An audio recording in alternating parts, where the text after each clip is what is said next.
Sesuai dengan apa yang telah sampai kepada kami, ada di antara panitia Al-Azhar yang meminta bahasan tentang Palestina.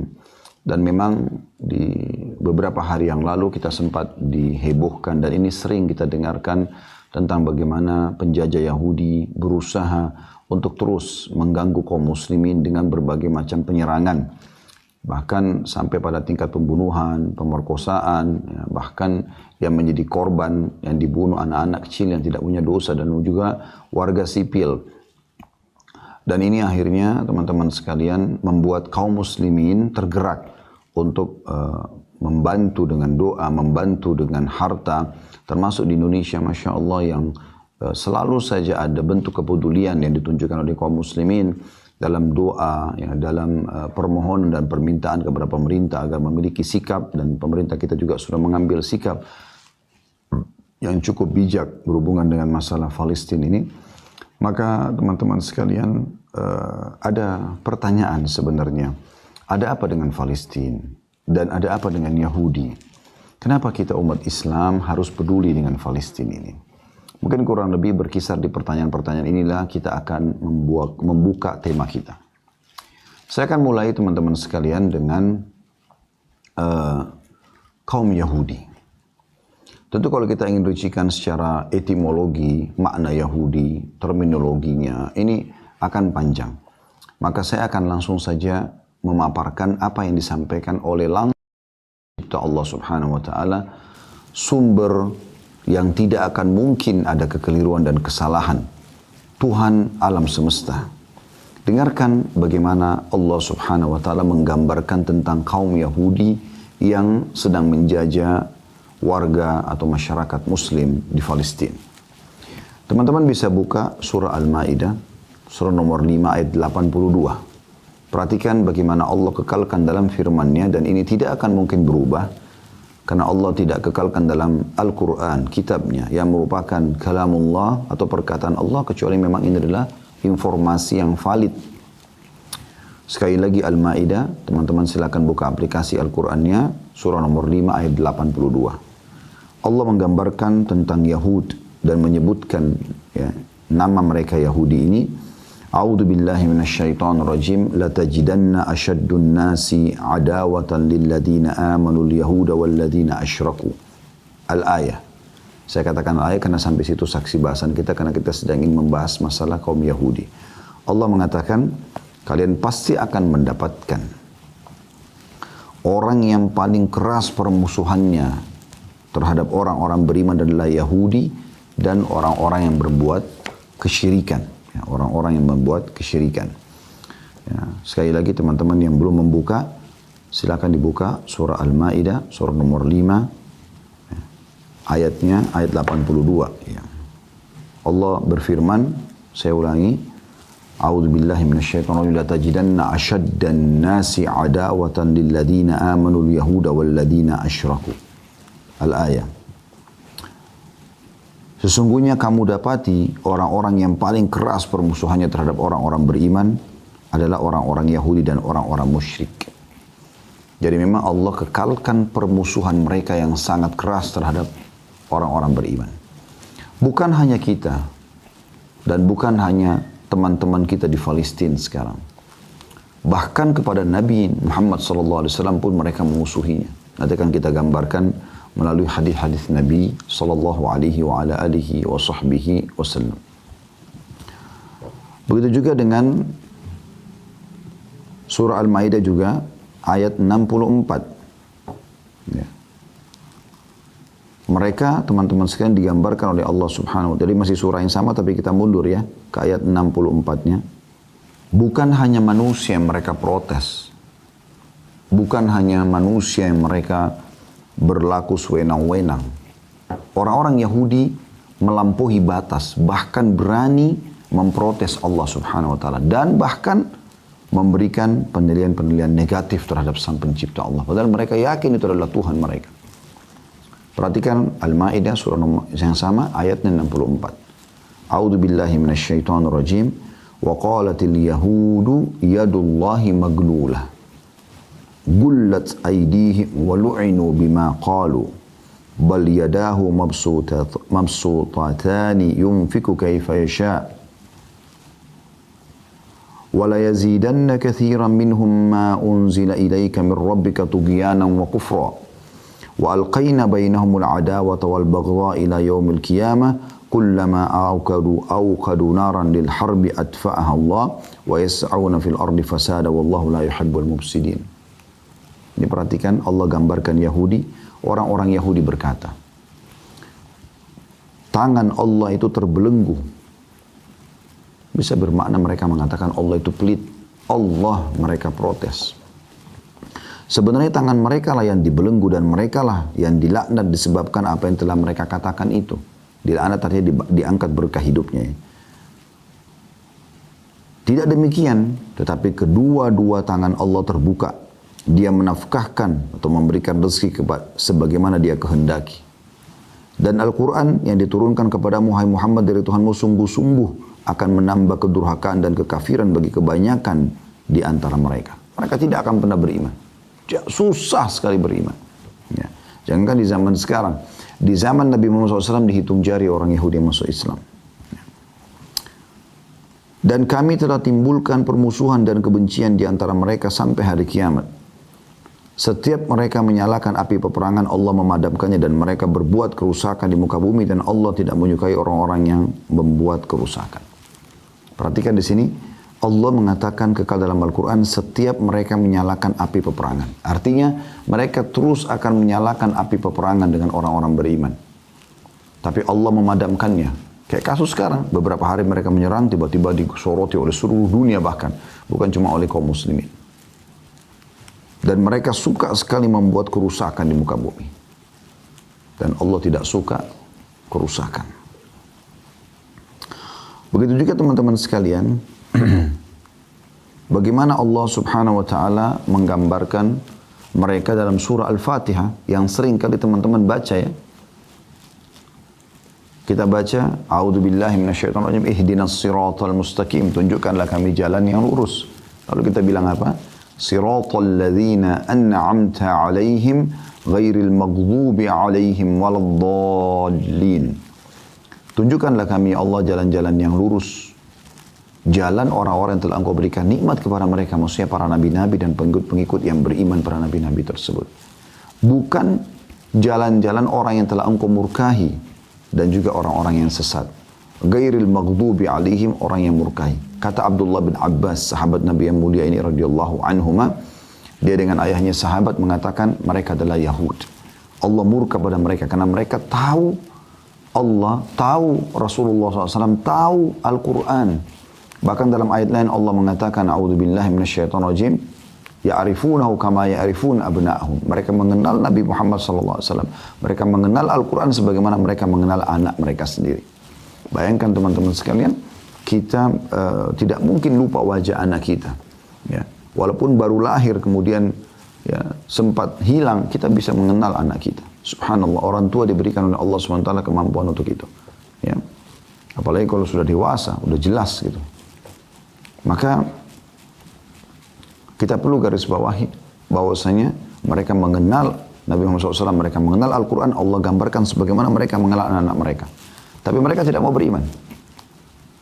Ya. Berulang kali baginda Nabi SAW undang mereka, mengajak mereka diskusi, mereka menolak selalu beriman.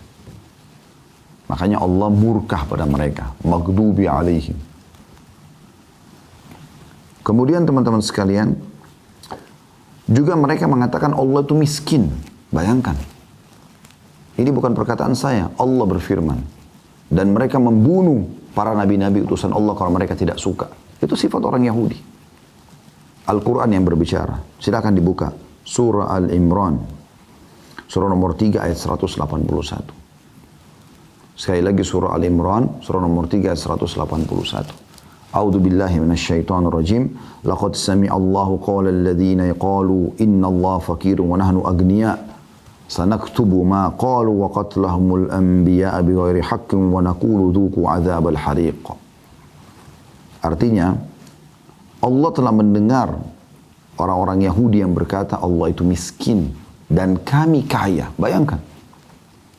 Jadi nggak usah berpikir lagi positif tentang mereka ini. Karena Allah sudah mengatakan begitu. Allah pun mereka katakan miskin. Apalagi kalau cuma saya dengan Anda. Maka kami akan catat apa yang mereka katakan itu. Bahkan mereka membunuh para nabi-nabi tanpa ada kebenaran. Mereka tidak punya hak. Dan kami akan katakan kepada mereka, rasakanlah panasnya api neraka. Ya. Mereka pula teman-teman sekalian, yang telah meminta kepada Nabi Musa alaihissalam, syarat mereka mau beriman, mereka meminta agar Allah ditampakkan dengan nyata. Dan Allah tidak menampakkan dirinya kepada makhluknya kecuali di hari kiamat nanti. Dan yang melihat wujud Allah subhanahu wa ta'ala yang maha sempurna hanya ahli surga nanti. Dan itu nikmat terbesar di surga. Memang dijelaskan dalam hadis-hadis yang sahih. Pada saat ahli surga sudah masuk ke dalam surga semuanya, dan ahli neraka masuk ke dalam neraka. Di neraka nggak ada lagi kecuali orang-orang yang kekal. Orang musyrik, orang munafik, ya, orang-orang kafir. Orang beriman yang masih punya dosa sudah bersih, semua dosanya sudah dikeluarkan. Sudah bersih dari neraka, semua masuk surga. Allah bertanya kepada ahli surga, apakah kalian sudah merasa puas dengan nikmat yang aku berikan? Maka ahli surga semua serentak akan mengatakan, ya Allah, nikmat apa lagi yang kami inginkan? Setelah engkau selamatkan kami dari neraka, engkau masukkan kami ke dalam surga. Maka tentu ini nikmat terbesar nanti hari kiamat. Karena tidak ada pilihan lain. Surga atau neraka. Surga nikmat abadi, atau neraka siksa abadi. Maka mereka mengatakan, nikmat apa lagi yang kami inginkan? Maka dalam hadis ini kata Nabi SAW, Allah mengangkat hijabnya. Maka pada saat itu ahli surga pertama kali melihat wujud Allah yang asli, maka serentak mereka berkata, ya Allah, tidak ada nikmat yang mengenakan melihat wajahmu yang mulia. Makanya Nabi Muhammad SAW mengajarkan kepada kita di akhir doa-doa, di tahiyat terakhir ya. Sebelum salam kita dianjurkan membaca di antara potongan doa, wa as'aluka ladzatan nazara ila wajhik. Ya Allah, aku minta kelezatan dan kenikmatan melihat wajahmu yang mulia. Ya. Mereka mengatakan dalam Al-Baqarah surah nomor 2 ayat 55, nantang Nabi Musa, kami mau beriman tapi syaratnya kau harus lihatkan Allah. Melihat Nabi Musa AS sudah cukup sebenarnya. Utusan Allah, dia membawa firman Allah, Taurat. Dia mengajarkan kebaikan-kebaikan. Dan terlalu banyak kisah-kisah umat sebelumnya. Sebelum Nabi Musa banyak nabi-nabi. Banyak sekali nabi-nabi sebelum Musa AS. Ibrahim, Nuh, Saleh, Shu'aib. Banyak. Dalam firman Al-Baqarah, firman Allah SWT Al-Baqarah surah nomor 2 ayat 55 berbunyi, a'udzubillahi minasyaitonirrajim, wa idh qultum ya Musa lan nu'mina laka hatta narallaha jahratan fa akhadhatkumus sa'iqatu wa antum tanzurun. Ingatlah pada saat kalian berkata kepada Musa, hai Bani Israel, hai orang Yahudi, kami tidak akan beriman kepadamu, lan nu'min. Perhatikan kata-kata lan ini teman-teman. Lihat, perhatikan huruf bahasa Arabnya lan. Dalam bahasa Arab ada 3 kosakata bisa digunakan untuk tidak. Ada la biasa kayak yang Anda pelajari di huruf hijaiyah. Itu artinya tidak. Ada lam, lam dengan mim. Lam dibaca artinya tidak pernah.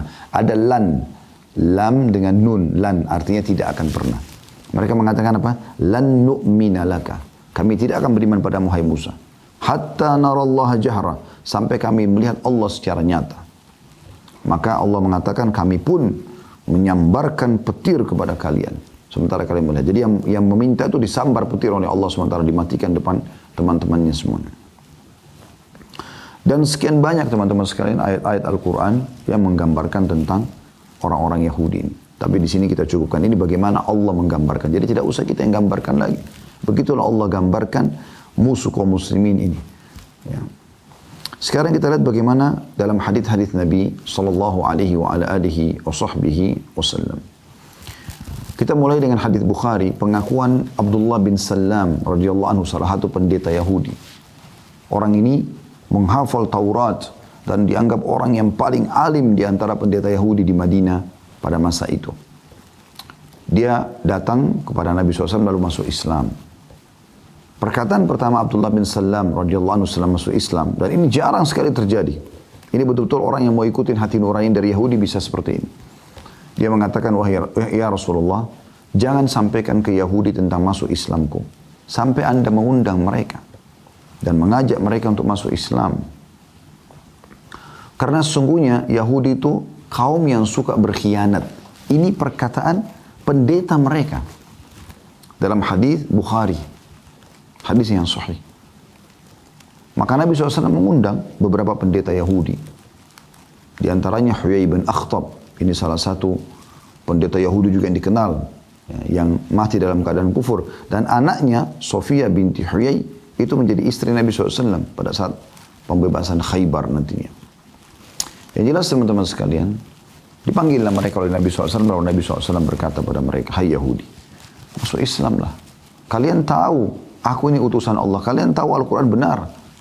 Bahkan 3 suku Yahudi yang tinggal bersama Nabi SAW di Madinah, Qainuqa, Nadhir, dan Quraidah, 3-tiganya ini saudaraku seiman, pindah ke Madinah sebelum Nabi SAW lahir. Jauh, sampai mereka turun-temurun tinggal di Madinah, hanya karena tahu Madinah adalah mahjarun Nabi, tempat hijrahnya Nabi terakhir. Dan mereka yakin, bahkan mereka sering berkata kepada orang-orang penduduk asli Madinah, dari 2 suku Aus dan Khazraj, nanti setelah Islam dikenal dengan Ansar. Mereka selalu mengatakan, nanti akan keluar Nabi terakhir di sini, kami akan beriman dan kami akan perangi kalian. Tapi waktu Nabi Muhammad SAW diutus, mereka memungkirinya. Mereka tidak mau beriman. Karena maunya Nabi sesuai dengan hawa nafsu mereka. Apa kata Yahudi tersebut? Kami nggak mau beriman kepadamu. Lalu kata Nabi Muhammad SAW, bagaimana pendapat kalian tentang Abdullah bin Salam? Mereka mengatakan, itu adalah Sayyidina wa ibnu Sayyidina. Dia adalah Tuhan kami dan anak Tuhan kami. Wa alimuna. Dan dia adalah orang yang terpintar di antara kami. Orang yang paling alim, yang paling berilmu dia. Kata Nabi Muhammad SAW, bagaimana kalau Abdullah bin Salam masuk Islam? Mereka bilang, nggak mungkin. Mereka pungkiri, nggak mungkin itu. Kata Nabi SAW, wahai Abdullah, keluarlah. Abdullah bin Salam kebetulan berada di belakang, sebelah tembok ya, sebelah tirai. Kemudian masuk lalu mengatakan, Asyhadu an la ilaha illallah wa anna Muhammad Rasulullah. Mereka kenal Abdullah bin Salam, kepala pendetanya mereka. Syahadat. Mereka kaget luar biasa gitu. Sampai akhirnya mereka tiba-tiba langsung membalik fakta. Bayangkan, langsung mereka mengatakan dia adalah orang yang terbodoh di antara kami. Dia orang yang paling terhina di antara kami. Ini dalam hadis Nabi SAW, selain ayat-ayat Al-Quran tadi. Begitu muamalahnya mereka. Disebutkan juga dalam hadis Bukhari yang lain, bagaimana pernah mereka melewati, sebagian pendeta mereka melewati Nabi SAW sambil mengatakan, Assalamu alaikum. Assam, bukan assalam ya. Assam ini artinya kematian. Jadi mereka mendoakan kematian untuk Nabi SAW. Bayangkan, Nabi didoakan kematian. Itu kan luar biasa gitu. Ya. Maka pada saat itu Nabi SAW mengatakan wa'alaikum, dan untuk kalian. Dan ini kalau kita sedang diucapkan salam oleh ahli kitab Yahudi dan Nasrani, jawaban kita begitu. Misalnya ada teman anda di kantor atau partner bisnis atau siapa saja orang mengatakan assalamualaikum, kita mengatakan wa'alaikum saja. Tidak usah ada assalamnya gitu kan. Tapi pada saat itu Ummul Mu'minin Aisyah radhiyallahu anha sangat tahu apa yang mereka ucapkan. Lalu kemudian Aisyah marah mengatakan semoga laknat dan murka Allah turun pada kalian. Lalu kata Nabi SAW, wahai Aisyah, tenanglah. Kata dia, ya Rasulullah, tidak anda dengar apa yang dia ucapkan? Mereka ucapkan asam gitu, kematian. Kata Nabi SAW, tidakkah kau dengar apa yang sudah aku jawab? Aku sudah jawab, wa'alaikum. Artinya untuk kalian juga. Ingatlah, doa kita kepada Allah untuk mereka diterima, doa mereka kepada Allah untuk kita tidak diterima. Tapi bayangkan, mereka doakan kematian untuk Nabi Muhammad SAW. Apalagi kalau cuma pengikutnya saja. Ya, anda mungkin sempat lihat cuplikan, saya lihat cuplikannya bagaimana muslimah pakai jilbab, ya, dikumpulkan di depan anak-anak kecil, kemudian mereka tembak mati. Bagaimana anak kecil mereka sembelih, mereka tembak. Belum lagi pemerkosaan yang terjadi, belum segala macam hal. Kejahatan yang mereka lakukan luar biasa gitu. Dan Nabi Muhammad SAW sudah mengajarkan kepada kita bagaimana bermuamalah dengan mereka. Di Madinah tadi saya bilang ada 3 suku Yahudi, Qainuqa, Nadhir, dan Quraidah. Dan 3-tiganya diusir oleh Nabi SAW dari Madinah. Kenapa diusir? Ada sebabnya. Waktu Nabi SAW hijrah ke Madinah, tahun 1 Hijriah, sekarang kita berada di tahun 1442 Hijriah. Waktu Nabi SAW hijrah ke Madinah, beliau membangun 3 pondasi dasar negara. Yang pertama itu membangun masjid. Pertama Masjid Quba, beberapa hari kemudian lalu membangun masjid beliau, Masjid Nabawi. Ya. Ini sebagai simbol kalau Madinah adalah kota Islam. Karena mayoritas penduduknya masuk Islam. Dari suku Aus dan Khazraj. Dua suku asli Arab di Madinah. Kemudian beliau mempersaudarakan muhajirin dan ansar. Mu'akhah. Ya. Dibangun ukhuwah antara pendatang dari luar Madinah, yaitu penduduk dari Mekah, muhajirin yang hijrah, dan penduduk Madinah sendiri asli. Sehingga tidak ada rasisme dalam Islam. Semua sama. Bahkan penduduk asli dianjurkan Nabi SAW untuk menyambut saudara mereka. Maka setiap orang Ansar berusaha memperebutkan siapapun dari muhajirin agar tinggal di rumah mereka. Bahkan mereka ada yang kelaparan, yang penting muhajirin ini makan. Ada yang memberikan rumahnya walaupun mereka harus pindah rumah. Mereka ada yang memberikan hartanya. Ya. Allah sebut dalam surah Al-Hashr. A'udzu billahi minasyaitonir rajim wa yu'thiruna 'ala anfusihim walau kana bihim khasasah. Dan mereka memaksakan diri mereka walaupun mereka sendiri butuh. Itu adalah orang-orang Ansar kepada para muhajirin. Ini adalah bahasan sendiri, saya tidak bahas ini. Sekarang yang ketiga adalah mu'ahadah. Ini adalah menulis kesepakatan damai dengan orang-orang Yahudi yang ada di Madinah pada saat itu. Agar mereka sama-sama menjaga Madinah, mereka tidak boleh berkhianat, ya, dan seterusnya. Yang terjadi teman-teman sekalian, subhanallah, 3 suku Yahudi ini berkhianat. Yang pertama Qainuqa. Akhirnya Nabi SAW kepung dan usir mereka dari Madinah. Sebabnya adalah ada seorang wanita muslimah yang belanja di toko Yahudi. Jadi kalau ibaratnya meja ini adalah kota Madinah pada zaman itu, setiap suku itu berkumpul sendiri.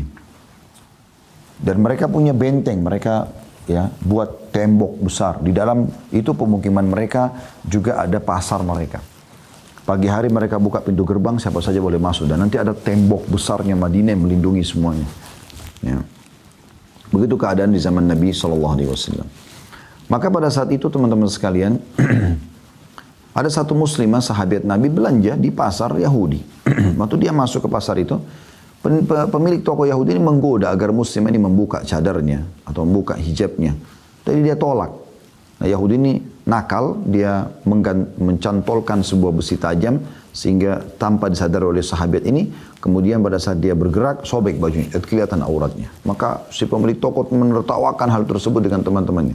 Rupanya ada seorang sahabat Nabi, laki-laki lewat, kemudian marah, menghendus pedang lalu membunuh pemilik toko tadi. Karena dia tahu ini kasusnya, ini pelakunya. Maka orang-orang pasar Yahudi mengeroyokin si muslim sampai mati tadi. Nah muslimah, perempuan ini pulang, maksudnya pergi ke masjid Nabi SAW lalu melapor. Lalu Rasulullah SAW mengepung pemukiman orang-orang suku Qainuqa ini untuk menyerahkan si pembunuh muslim tadi. Tapi mereka tidak mau, mereka malah menantang Nabi SAW berperang. Mereka mengatakan, apakah kau pikir kami takut, hai Muhammad, lalu menunjukkan kekuatan-kekuatan mereka. Ya, dengan baju perangnya menunjukkan pasukan mereka ada. Maka Nabi SAW mengepung mereka. Dan Allah akhirnya membuat mereka takut, akhirnya mereka menyerah. Dan mereka diusir dari Madinah, mereka pergi ke Khaybar, sekitar 183 kilo kurang lebih dari Madinah. Kemudian suku yang kedua, beberapa waktu setelah itu suku Nadhir. Waktu itu ada seorang sahabat, terjadi perselisihan dengan satu orang Arab dari suku Arab yang lain yang bukan Muslim. Lalu terjadilah, dibunuhlah si orang non-Muslim ini. Kemudian akan dibayar diahnya, denda kematian gitu kan. Karena membunuh maka dibayar dia. Biasanya mereka sudah punya kesepakatan pada saat itu. Nah kebetulan Nabi SAW tidak ingin mengirim sahabat ini ke sana. Takut nanti dibunuh lagi.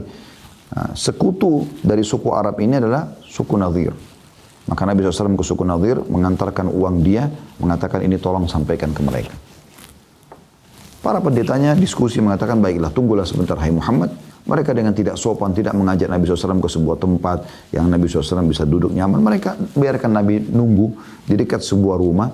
Ya, lalu Nabi SAW duduk sambil bersandar di tembok rumah itu. Bersama Abu Bakar, Umar, dan beberapa orang sahabat. Lalu satu pendeta Yahudi mengatakan, sungguh kalian tidak akan mendapatkan peluang untuk membunuh Muhammad seperti sekarang. Siapa yang naik ke atas rumah lalu lemparin batu, biar kepalanya hancur, biar dia mati. Ada satu Yahudi mengatakan, saya. Dan naik ke atas rumah tersebut, wahyu turun. Jibril AS menyampaikan kepada Nabi SAW berita tersebut. Lalu Nabi SAW sudah tahu di atasnya ada yang melempar batu, maka beliau tidak buat kecurigaan. Beliau berdiri, lalu beliau jalan.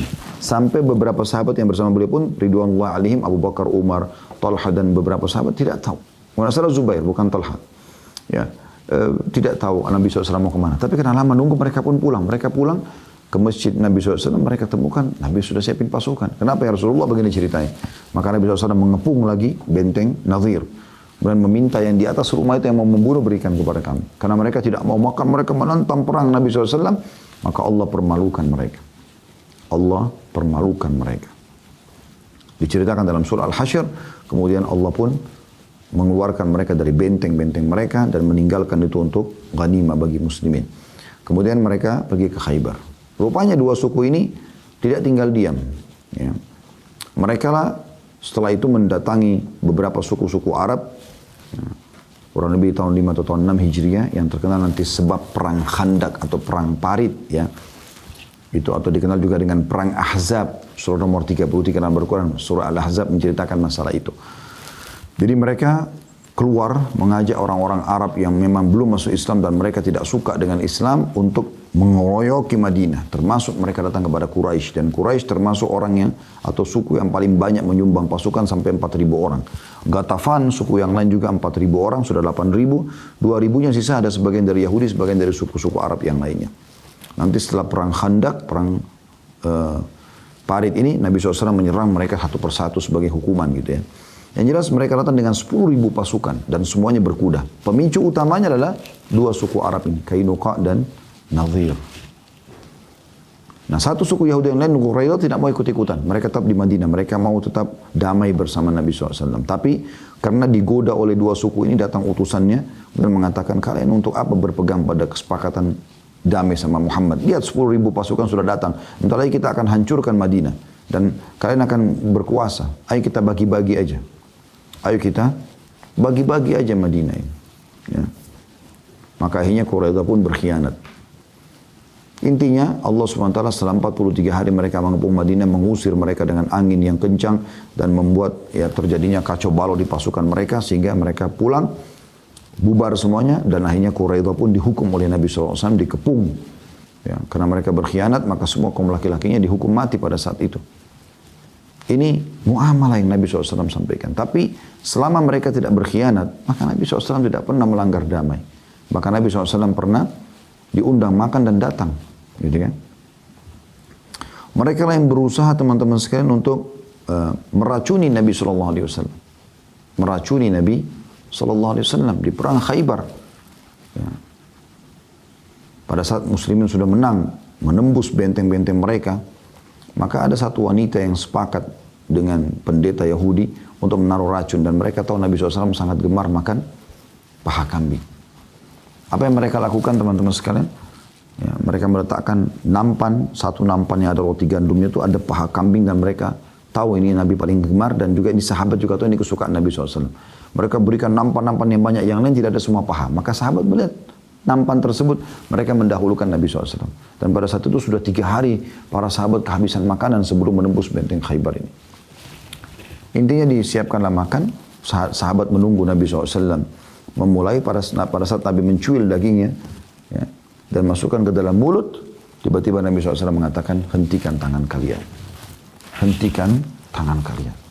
Maka para sahabat bingung, mereka sudah kelaparan 3 hari, ada apa ini? Nabi SAW mengatakan, hentikan tangan kalian.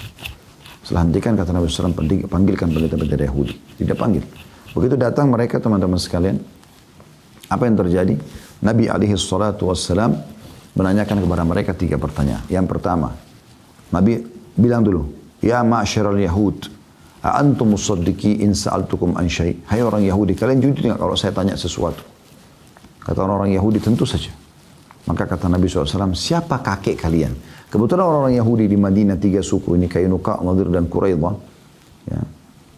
Itu teman-teman sekalian, mereka memang orang-orang yang punya jalur kakek, satu orang kakek yang mereka tahu ini lemah orangnya, nggak layak untuk dikenang dalam sejarah.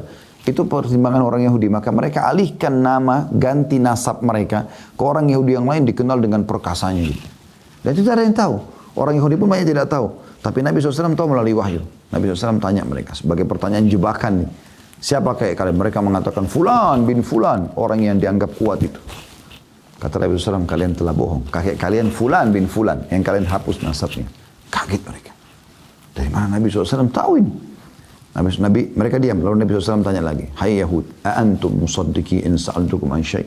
Hai orang Yahudi, jujur gak kalau saya tanya lagi? Mereka bilang, iya. Kalau kami bohong, pasti Allah akan buka kepadamu sebagaimana Allah buka kepadamu siapa kakek kami. Dan ini riwayat Bukhari. Hadis yang sahih. Maka kata Nabi SAW, Man ahlun nar, siapa penghuni neraka? Mereka mengatakan kalimat yang unik. Ini hadis yang sahih, riwayat Bukhari. Kata mereka, kami akan masuk ke neraka dulu, lalu digantikan oleh kalian, hai muslimin. Jadi mereka tahu mereka akan masuk neraka, subhanallah. Akan dipanggang, dibakar di neraka. Tapi saking kerasnya hatinya sampai seperti itu. Kata Nabi SAW, kalian telah bohong. Kami tidak akan pernah menggantikan kalian. Artinya kalian akan kekal di neraka itu. Lalu kemudian Nabi SAW tanya yang ketiga kali. Ya ma'asyar Yahud, antum musaddiki an sa'altukum an syai'. Hai Yahudi, jujur ya kalau saya tanya lagi. Kata orang Yahudi, tentu saja. Udah gak bisa bohong lagi karena sudah 2 kali mereka ketahuan bohong. Maka kata Nabi SAW, apakah kalian letakkan racun di makanan ini? Di sini sahabat baru faham, oh ternyata ada racunnya. Kata mereka, iya. Kata Nabi SAW, kenapa? Supaya Nabi sudah tahu sebabnya. Mereka mau bunuh Nabi SAW. Tapi Nabi ingin sahabat-sahabat dengar. Dan sampai kepada seluruh muslimin umatnya sampai menjelang hari kiamat. Ini loh Yahudi. Terbukti juga hari ini terdengar oleh Bapak Ibu sekalian. Kata mereka, kami ingin membuktikan. Kalau kau seorang nabi, kau tidak akan mati dengan racun itu. Kau tidak akan kena racun itu. Tapi kalau kau seorang raja yang hanya merebut kekuasaan, maka kau akan mati dengan racun kami. Tapi luar biasanya Pak teman-teman. Nabi kan tahu sekarang. Berarti mereka tahu kalau itu adalah nabi. Maka mereka berkata, hai Muhammad, siapa yang beritahukan kepadamu? Nabi SAW angkat paha kambing itu sambil mengatakan, akhbarani hadad dhira'. Yang telah menyampaikan kepadaku tentang racun tersebut adalah paha ini. Daging kambing yang sudah dimasak, ditaruh racun itu bicara dengan Nabi SAW. Kuasa Allah sebagai mukjizat. Dan ini sudah saya jelaskan di materi tabligh akbar kami. Teman-teman bisa masuk ke YouTube, cari playlist judulnya Kekasihku Rasulullah Aku Mencintaimu. Cukup banyak situ mukjizat Nabi SAW sudah kami sampaikan. Di antaranya berbicaranya paha kambing yang sudah dimasak ini yang membuktikan atau menceritakan tentang racun yang ada padanya. Dan sekian banyak teman-teman kejadian-kejadian antara Nabi SAW dengan orang-orang Yahudi di Madinah seperti kisah Ka'ab bin Ashraf, seorang pendeta Yahudi yang berusaha selalu menyerang Nabi SAW, menyakiti Nabi SAW, akhirnya dibunuh oleh beberapa orang sahabat ya. Dalam kisah yang masyhur dan sekian banyak kejadian-kejadian mereka. Ada juga Abu Rafi' ya, yang juga sama berusaha untuk membunuh Nabi SAW, membayar pasukan untuk menyerang Madinah, membayar para penyair yang menyujud-nyujudkan Nabi SAW. Begitu sifat mereka. Dan itu sudah ada dalam sejarah.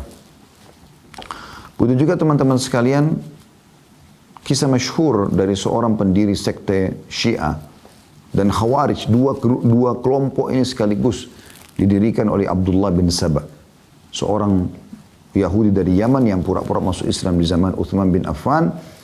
Kemudian dia mengatakan bahwasanya Abu Bakar sama Umar mengambil khilafah Ali. Dia tidak bilang Uthman karena Uthman masih hidup pada saat itu.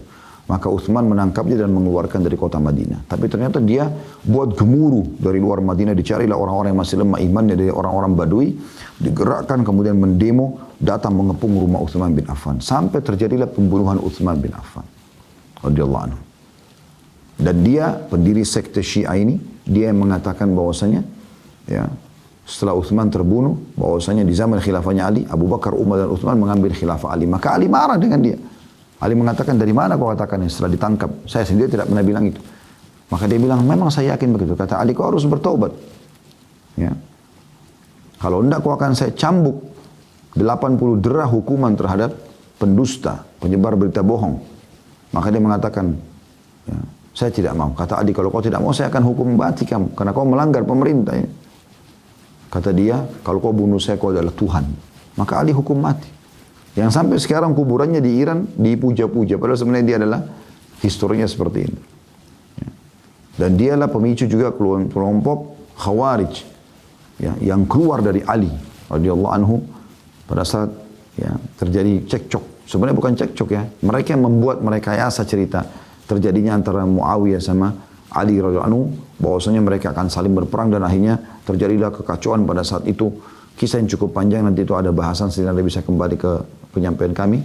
Yang jelas mereka lah pemicu daripada terjadinya perang atau Ali akhirnya memerangi mereka setelah mereka mengatakan kau tidak berhukum dengan hukum Allah. Waktu Ali bin Abi Thalib meminta Muawiyah untuk pulang ke negeri Syam dan selesai membaiat Ali sebagai khalifah. Dan sekian banyak teman-teman, banyak kisah-kisahnya ya. Kita tahu orang-orang Syiah yang mengatakan bahwasanya Al-Quran kurang, mencaci maki para sahabat, bahkan mengkafirkan. Itu sekte dibangun oleh Abdullah bin Sabah. Khawarij yang mengklaim orang lain kafir. Boleh bunuh-bunuh sembarangan walaupun kaum muslimin. Itu juga dari dia. Siapa dia? Yahudi yang pura-pura masuk Islam. Anda bisa baca kisah Abdullah bin Sabah. Cukup banyak artikel menjelaskan masalah itu. Nah ini teman-teman adalah orang Yahudi. Begitulah Al-Quran dan Sunnah menggambarkan mereka. Dan itulah histori yang sampai kepada kita. Baik, sekarang kita masuk teman-teman sekalian tentang Palestina. Palestina ini negara apa? Berada di mana? Gitu kan? Apa hubungannya dengan kita kaum muslimin? Palestina teman-teman, salah satu bagian daripada negeri Syam. Jadi negeri Syam itu, ya, kalau kita ibaratkan seperti handphone ini misalnya negeri Syam, ya, dulu di zaman Nabi SAW dikenal dengan Syam. Ya. Sekarang itu terbagi menjadi 4 negara. Libanon, Syria, Palestina, dan Jordania. Ya, dulu itu satu, negeri Syam. Ya. Yang Allah mengatakan dalam surah Quraisy, ya, Rihlatas syita'i was saif. Perjalanan musim dingin dan musim panas. Itu mereka ke negeri Syam dan Yaman. Gitu kan. Dan orang-orang Quraisy selalu berdagang ke negeri Syam. Bahkan Nabi Muhammad SAW sering bolak-balik ke negeri Syam dulu berdagang. Ya. Di umur 21 tahun sampai 40 tahun. 19 tahun beliau berdagang. Itu bolak-balik dari Mekah ke negeri Syam. Intinya teman-teman sekalian, negeri Syam ini kita ringkaskan, kalau kita lebih kerucutkan lagi, ya, ke Palestina, tepatnya karena memang Palestina adalah jantungnya negeri Syam, karena ada Masjid Aqsa di sana. Ya. Maka ada hubungannya dengan kita. Yaitu yang pertama, Allah sebutkan dalam Al-Quran tentang Masjid Aqsa yang ada di situ. Dan bahwasanya dia juga penuh dengan berkah. Tapi kita bicara dulu masalah wilayahnya. Dia diberkahi. Allah SWT berkahi. Artinya subur sekali. Allah ceritakan dalam surah Isra, surah nomor 17 ayat 1. A'udzu billahi minasyaitonir rajim. Subhanalladzi asra bi 'abdihi lailan minal masjidil haram ilal masjidil aqsa alladzi barakna haulah. Al-ayat. Maha suci Allah yang telah memperjalankan hambanya Muhammad sallallahu alaihi wasallam, ya, pada malam hari dari Masjidil Haram ke Masjidil Aqsa. Aqsa artinya jauh. Masjid Aqsa punya 3 nama. Ya, Masjid Aqsa, Aqsa artinya jauh, ya, masjid yang jauh dari Masjidil Haram. Karena waktu itu perjalanan 1 bulan dengan kuda tercepat. Kemudian ada juga Baitul Maqdis dan ada Masjid Ilya. 3 namanya ini. Yang jelas ini kita ambil saksi bahasan dulu. Alladzi barakna haulah. Yang telah kami berkahi di sekitarnya. Di sekitar Masjid Aqsa. Nah, bagi teman-teman yang sudah pernah ke Palestina merasakan udara yang sejuk, tanah yang subur, ya, pemandangan yang luar biasa membawa kita kepada suasana yang lebih tenang, ya, beda sekali. Kalau Mekah sama Madinah kan juga sama, tapi lebih kepada modern. Kalau ini lebih klasik, ya, lebih kepada klasik. Ya, sudah bolak-balik kami buat program di Uhud Tour untuk selalu ada umroh plus Aqsa. Dan alhamdulillah selalu jemaah kita masuk di sana. Cuma sekarang mungkin kondisinya tidak memungkinkan, selain pandemi juga lagi masih ada konflik di sana. Baik, kita kembali selanjutnya. Juga dalam hadis Bukhari, Nabi SAW bersabda, Allahumma barik lana fi Syamina wa Yamanina. Ya Allah, berkahilah kami di Syam kami. Syamina. Nah, ini kembali kepada kami. Wa Yamani dan Yaman kami. Artinya milik muslimin. Syam dan juga Yaman. Nabi SAW doakan keberkahan. Kemudian teman-teman sekalian, dia juga akan menjadi markas mujahidin nanti di akhir zaman. Negeri Syam ini. Ya, termasuk Palestina tentunya. Pusatnya Palestina. Kata Nabi SAW dalam hadis, ya, La tazalu usabatun min ummati qa'imatan ala amrillah. Akan ada sekelompok dari umatku yang terus mempertahankan dan memperjuangkan agama Allah ini. La yadurruha man khalafaha. Mereka tidak pernah peduli dengan orang yang tidak sepaham dengan mereka. Atau mencaci maki mereka, menyalahkan mereka. Tuqatilu a'da'aha. Terlalu memerangi musuh-musuh mereka.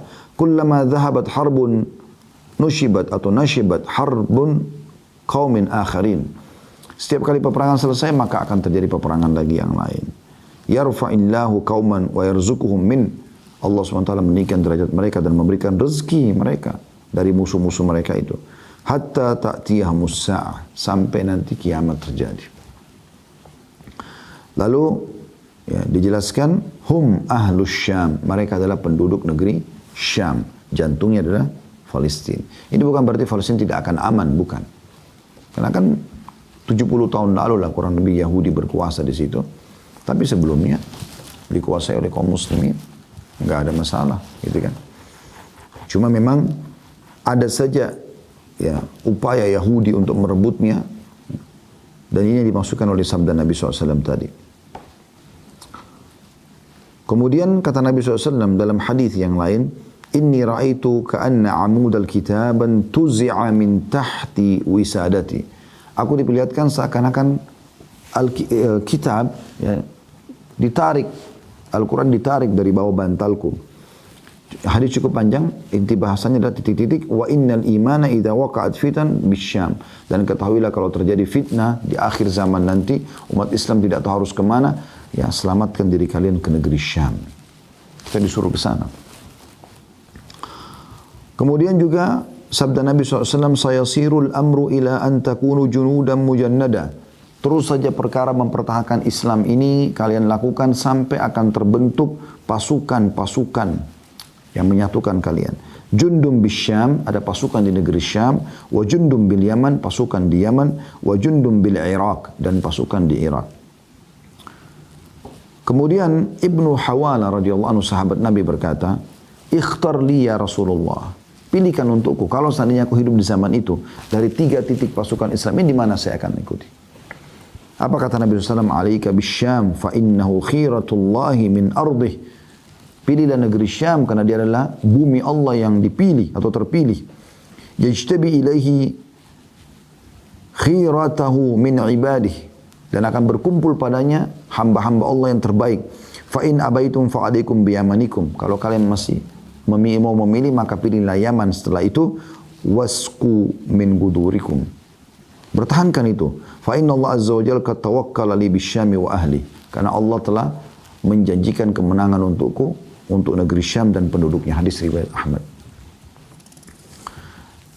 Juga sabda Nabi SAW diriwayatkan oleh Imam Ahmad juga, la tazalu ta'ifatu min ummati 'ala ad-din zahirina li aduwwihim qahirina la yadurruhum man khalafahum hatta ya'tiyahum amrullah. Akan ada sekelompok dari umatku yang terus mempertahankan agama ini. Mereka terang-terangan menghadapi musuh mereka.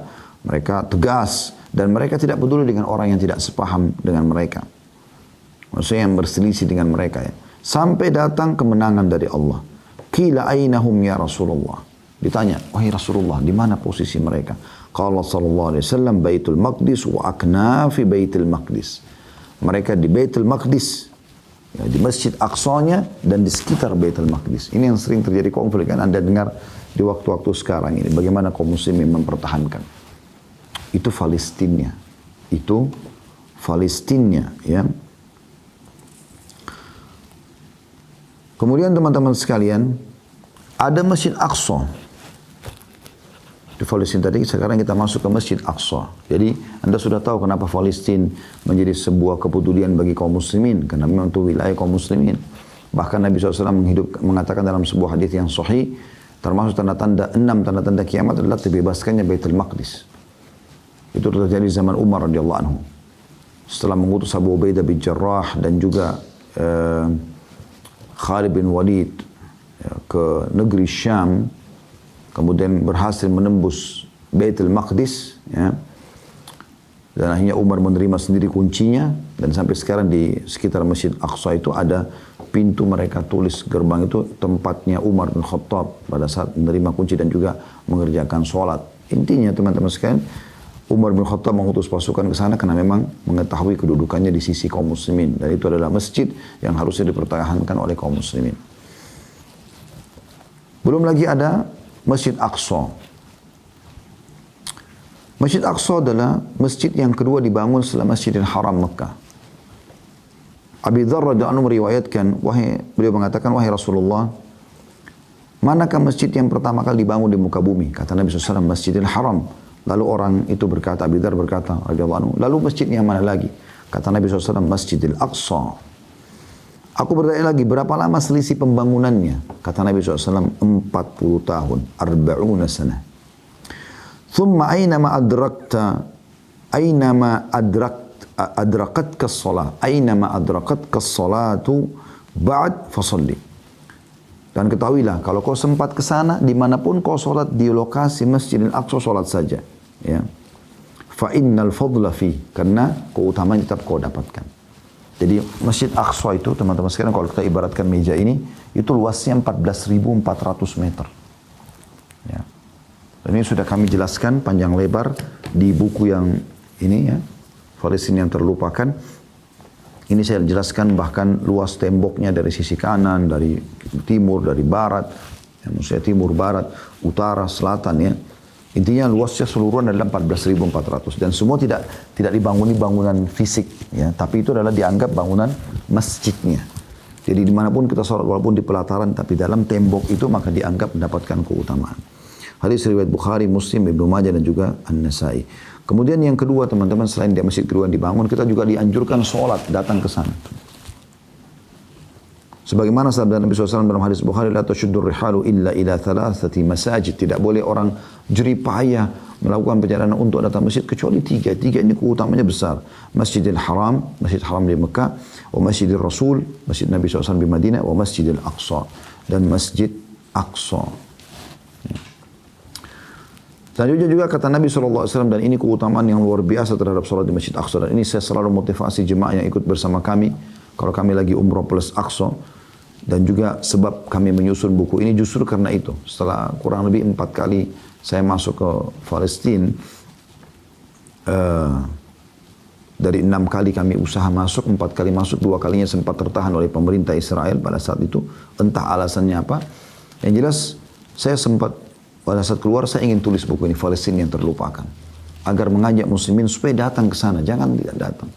Ya, tidak usah takut, kalau kematian akan datang pasti akan mati juga kan gitu.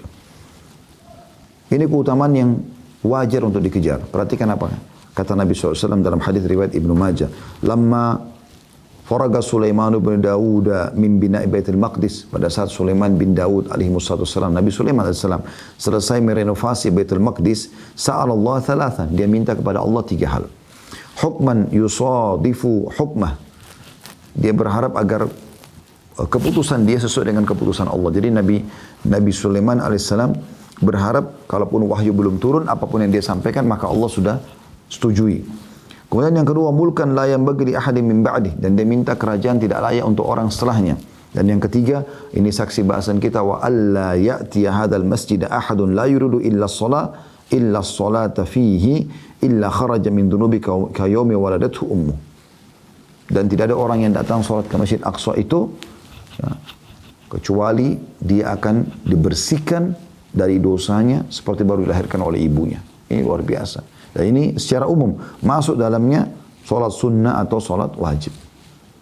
Maka saya sering motivasi jemaah pada saat kami ke Palestina, ayo sholat di Masjid Aqsa. Selain daripada itu juga kita sedang masuk di jantung ya, wilayah muslimin yang sedang dijajah. Artinya mereka masih melakukan ribat. Ribat itu mengikat diri di perbatasan antara muslimin sama orang-orang kafir. Dan ini kata Nabi SAW, ribatu yu'man fi sabilillah khairu minad dunya wa ma fiha. Satu hari di sisi Allah mengikat diri seperti lebih baik daripada dunia dan seluruh isinya. Kita 2-3 hari, 3-4 hari di sana, kita bisa dapatkan keutamaan ini. Kemudian sabda Nabi SAW di dalam sebuah riwayat disebutkan oleh At-Tahawi, la i'tikafa illa fil masjid thalath.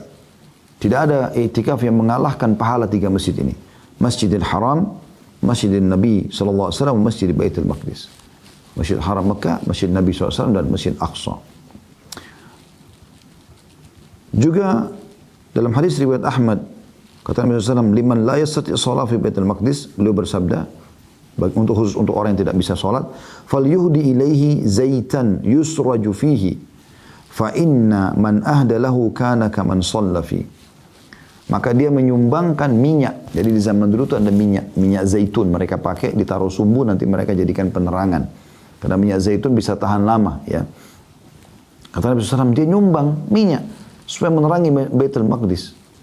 Siapa yang meneranginya, walaupun dia tidak sempat sholat di sana, maka dia akan mendapatkan pahala seperti sholat di dalamnya. Bayangkan, seperti baru dilahirkan oleh ibunya, bersih.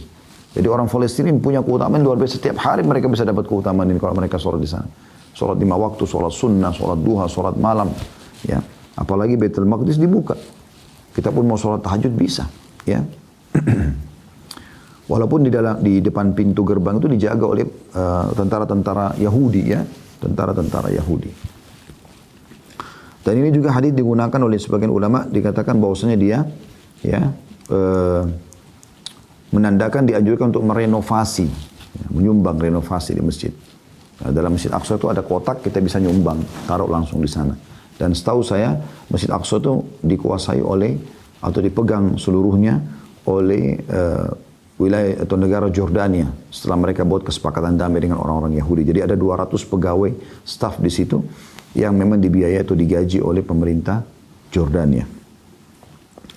Kemudian sholat di sana teman-teman mendapatkan 250 pahala. Ini hadis yang paling kuat dalam masalahnya. Ada yang hadis menyebutkan 500, tapi yang paling kuat adalah 250.